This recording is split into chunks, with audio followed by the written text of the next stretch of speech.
Welcome back to Much Talk's Degrassi. The episode Bittersweet Symphony has opened up a conversation about suicide, and by opening up and talking about these issues, we can combat the stigma associated with mental health. And we really want you at home to join in the conversation by tweeting to us at MuchMusic. And if you feel you need to talk about things that you are going through, Kids Help Phone is available right now 24/7 at the number on the screen. So before the break, we saw the reaction of some of Campbell Saunders' friends and classmates at Degrassi to his decision to take his own life, but I want to show you some of the moments, the key moments that led up to Cam making this tragic decision. Clovers, sure could use some luck last game. Thought you're supposed to be a superstar. Shut it, Mo. Cam will probably score 3 goals tonight. Just mind your own business, okay? Dallas, I don't... You know what? I don't want to play. Just because you're already in the NHL doesn't mean the rest of us aren't fighting to get drafted. The whole team is counting on you, Cam. You!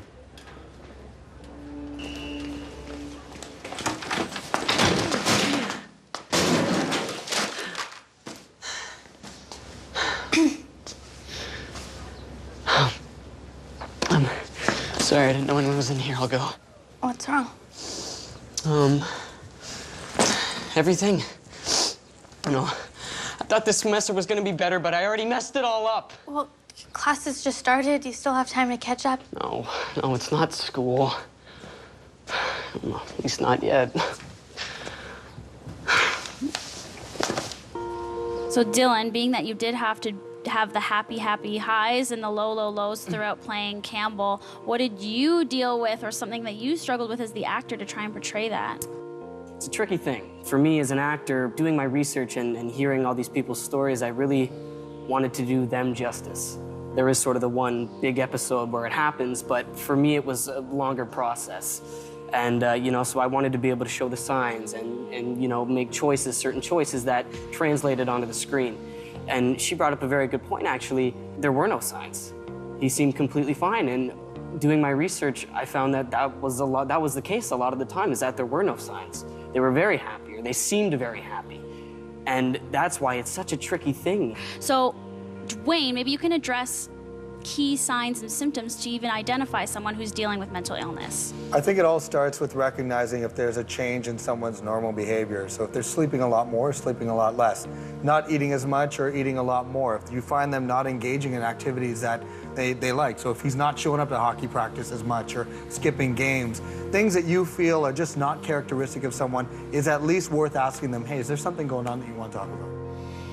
We have another guest in the audience today who has her own story of struggles with depression, and her name is Taylor Furman, and this is her story. High school is tough and ridiculous, and rumors spread, and you have to balance all your classes, and if you're doing that alone, you're gonna have a breakdown. But doing all that and having a mental illness and feeling alone and not wanting to talk to anyone and shutting yourself off from the world makes it a million times worse. The doctors diagnosed me with severe depression disorder, anxiety and panic disorders, and eating disorders. Someone telling you that there is something wrong with you and it's not exactly fixable, it's not like a surgery can make you better, was definitely the breaking point. Going back to school was really difficult just because as teenagers, they don't talk about how work was, they talk about all the gossip, right? So when you're away, everyone notices and it gets posted on Facebook and Twitter and rumors start. I'm still the same person. I just have a mental illness and it's out in the open now. So what advice do you have then for other young people in high school in the exact same situation who right now feel like there's nothing they can do? First of all, you're not alone. You're definitely not the only one going through depression or a mental illness in general. And to talk about it, talk to anyone. And there's so many resources in your city too. There's so many people you could talk to. Just talk to someone. I don't know if you've addressed any of the people who were making negative posts about you, but all of this relates to the stigma associated with mental illness and the stigma associated with people dealing with depression. So if you could address those people who perhaps are not as compassionate, who believe in all of these myths about depression, what would you say to them? That it's not easy. It's not just something you can cover up with a Band-Aid. It's not something that you can take a pill and it'll go away. Like, it is something that you deal with on a daily basis. And you need people to empathize with you and to sympathize with you because it's hard. You feel alone on a daily basis. You're dealing with it currently. What do you do on a daily basis when you get these thoughts? I still have a bunch of pages from my therapy groups when I was in the hospital, just how to retrain your brain to think differently. And I have posters on my walls, and I always, you can't see it, but I always wear a hair elastic on my wrists. And instead of self-harming, because I have done that, I snap the elastic when I get frustrated or anxious or whatever. And I find that really helps. Is it fair to say that at some point within your life, everyone will at some point question whether or not they're depressed? Is it that common? Who here has been like, I think I'm depressed, I think I need to go talk to someone, whether you did or not? Yeah, see, so every single person. So what does that mean, really? Well, I think it's important for us to recognize that things can make us feel depressed. So you lose the championship hockey game, you know, you break up with someone, you have those feelings of depression. Those are all valid. There is a difference between feeling depressed over an issue and having clinical depression. But if you feel like you're feeling depressed a lot, there are lots of changes in your behavior, or you feel like there's just something that doesn't feel on, that's when you check with your GP, that's when you get referred to a psychiatrist, and that's when you allow the professionals to run necessary assessments to see whether or not a diagnosis is necessary. Is there anyone on the cast that has a personal story or has ever been affected by these issues in their real life?